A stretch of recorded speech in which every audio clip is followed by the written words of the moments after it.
বিসমিল্লাহির রহমানির রহিম। আসসালামু আলাইকুম প্রিয় ভিউয়ার্স, আশা করি মহান আল্লাহর রহমতে যে যেখানে আছেন ভালো আছেন, সুস্থ আছেন। সবার সুস্থতা কামনা করে আরও একটি তীব্র বশীকরণ নিয়ে আসছি, বিদেশ থেকে লোক ফেরত আনা। যদি আপনাদের আত্মীয় স্বজন অথবা ভাই অথবা বাবা অথবা মামা কাকা বিদেশে যেয়ে থাকে, তার কোনো খবর দিচ্ছে না বা আসতেছে না, তাকে খুব সহজে ফেরত আনতে পারবেন ইনশাআল্লাহ। তাই সবার কাছে অনুরোধ থাকবে সম্পূর্ণ ভিডিওটা দেখার জন্য। অবশ্যই চ্যানেলটি সাবস্ক্রাইব করবেন, লাইক কমেন্ট করবেন। যদি আপনাদের উপকারে আসে অবশ্য দোয়া করবেন ইনশাআল্লাহ। আজকের টপিকটা হলো বশীকরণ। খুবই সহজ একটি নিয়ম, যে কেউ এটা করতে পারবে, যে এই ভিডিওটা অ্যাপ্লাই করবে দেখবে, সে যদি তার ওয়াইফ হয়ে থাকে, তার স্বামী বিদেশে গেছে, সেও করতে পারবে, তার ছেলে করতে পারবে, মেয়ে করতে পারবে। এক কথায় এটা সবাই করতে পারবে।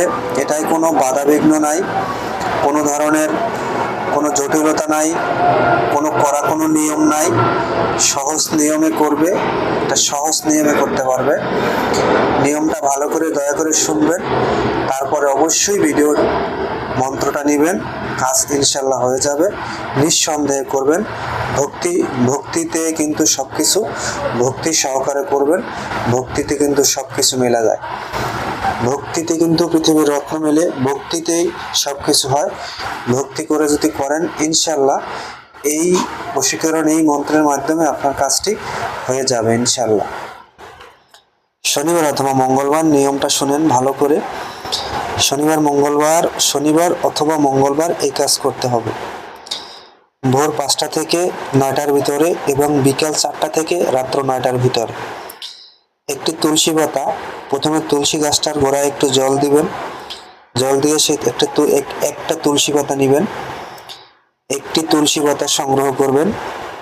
সেই তুলসী পাতায় আপনার অনামিকা আঙ্গুল, এটাকে অনামিকা বলে, এই অনামিকা আঙ্গুলের 3টে সিঁদুরের টান দিবেন। পাতাটাতে সিঁদুর দিয়ে 3টে টান দিয়ে এই মন্ত্র 7বার করে 7টি ফু দিয়ে সে পাতাটা নদীতে, যেখানে ভাটা জোয়ার চলে, সেখানে ছেড়ে দিবেন। তবে হ্যাঁ, অবশ্যই পরপর 3 দিন করতে হবে। 3 দিনে না হলে 7 দিন করতে হবে। 7 দিনের পর আর দরকার হবে না, 72 ঘন্টা অথবা 7 দিন।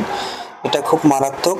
যত দূরে থাকুক, যেভাবে থাকুক, যোগাযোগ করবে, চলে আসবে ইনশাআল্লাহ। এই মন্ত্র স্বয়ং সিদ্ধ মন্ত্র, এটা দেখে দেখে পড়লে আপনাদের কাজ হবে। এটা মুখস্থ করতে হবে না। এই কিতাবে যত